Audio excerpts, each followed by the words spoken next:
Hello, Internet. My name is Roro, and welcome to my channel.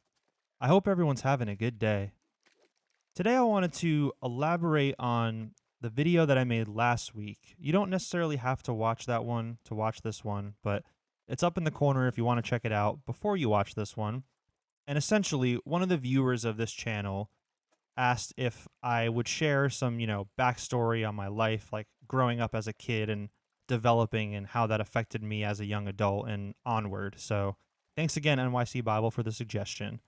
This video, I want to go more into detail of like my personal life and interpersonal relationships that I had growing up as a kid, how it affected me, certain situations I was in that aided in my development or hindered my development, and make it less about art and music like the last video. So let's get into it. I am American. I've lived in America my whole life. I grew up here, specifically in the state of New Jersey. Now, most people's first impression or what they know of New Jersey is probably the Newark airport. Because for anyone who doesn't know, Newark is a city in New Jersey that's right near New York City. And there's a major airport there that a lot of people fly into instead of flying into New York City, where, it might be more congested, there might be less flights, it might be more expensive, stuff like that.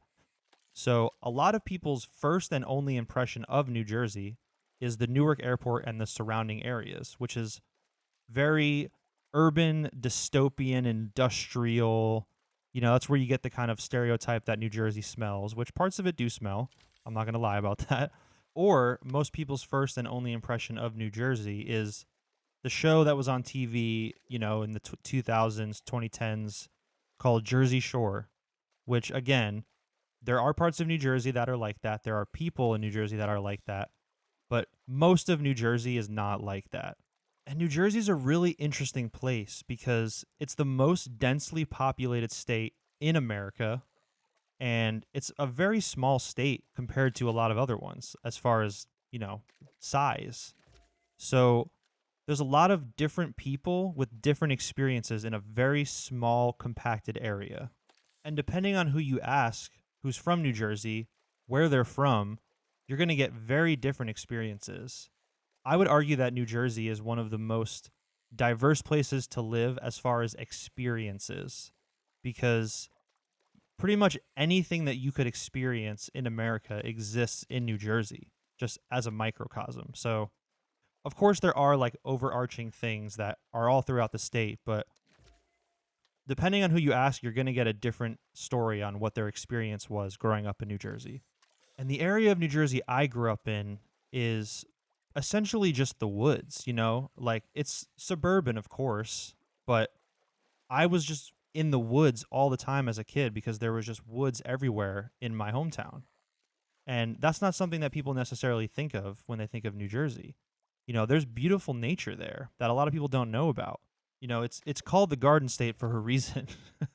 And aside from the woods, I spent a lot of time skateboarding as a kid. And New Jersey is full of malls. It's full of strip malls. It's full of businesses. Like I said, very densely populated place. So there's businesses everywhere. There's strip malls everywhere. So I spent a lot of time skateboarding around strip malls and loading docks of businesses and stuff like that. So that's also, I think, a unique experience growing up in New Jersey, because other places where skateboarding is popular, like California or something, there's a lot more stuff that's not built to be skateboarded on, but it's like very conducive of skating. New Jersey is a very like it can be a very grimy place where, there's not a lot of like smooth concrete or like stuff like that. It's really chunky ground and stuff. So there's a very like DIY mentality when it comes to skateboarding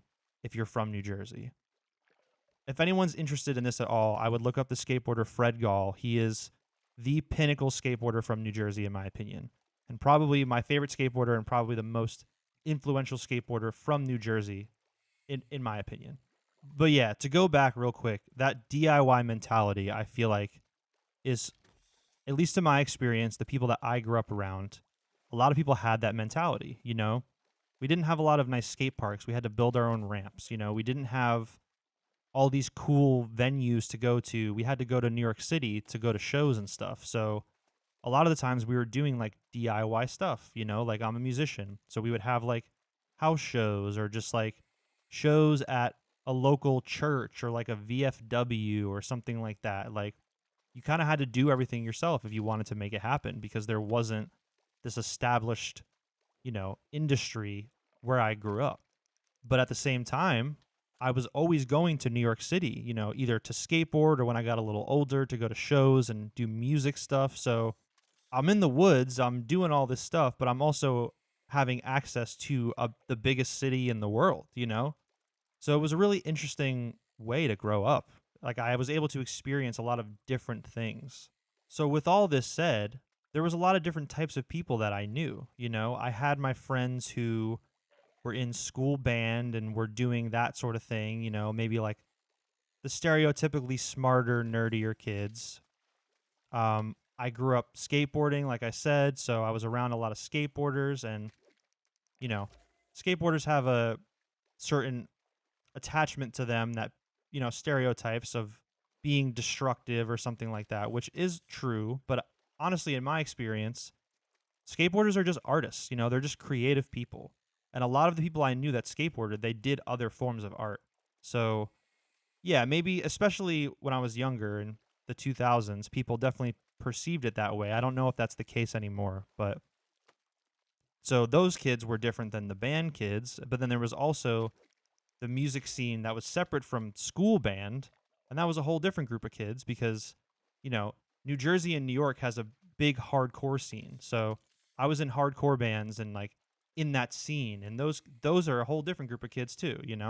And that's just a couple examples. And I always felt like I never fit into any of these groups fully. I always felt like an outsider. Even if they were my good friends and I spent a lot of time with them, I always felt like I was a little bit removed, a little bit different, a little bit outside of the core group of friends that I had in each little realm, I guess you could say. And I also played a ton of video games growing up and a lot of online video games. So I had friends in real life that I played games with online, but I also, throughout the years, made a few friends that I only knew online and that I only played games with online. So that's a whole other group, you could say, of people that I was interacting with growing up. So I say all this to say, this is just my experience. I think there's people that probably have had similar experiences, whether or not they're from New Jersey, whatever. And I don't know how much it affected me. Like it's just my life. It's hard for me to compare because it's all I know.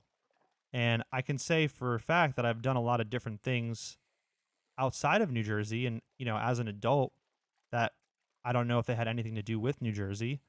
Some of it, I lived in New Mexico for a little while. I moved there impulsively when I was 21. And that was definitely a reaction to New Jersey in some ways because at the time I didn't want to be there. I wanted to get out. I wanted to just go anywhere else. So I don't know if it's any different than the average person. It's just my specific experience, if that makes sense. But with that said, I value all the experiences that I've had, and I understand how they've, influenced me and how they've helped me develop in certain ways. And this kind of ended up being a little bit more like rambly than I expected. I should have maybe put a little bit more thought into it and laid it out, but I'm just thinking and I'm just getting things out. That's the point of this channel, is me just sifting through thoughts and ideas that I have. Apparently memories as well. I like to use this channel as like an archive of my brain so that I can reference it in the future, or other people that know me or want to know me or are interested in my life can reference this as well. But either way, I hope you guys enjoyed this video. If you like this video, I got a bunch of other ones on my channel where I talk about similar topics. And I put out a new video every Sunday. So if you like this one, you can come back next week for a new one. And yeah, that's about it. I'll see you guys next time.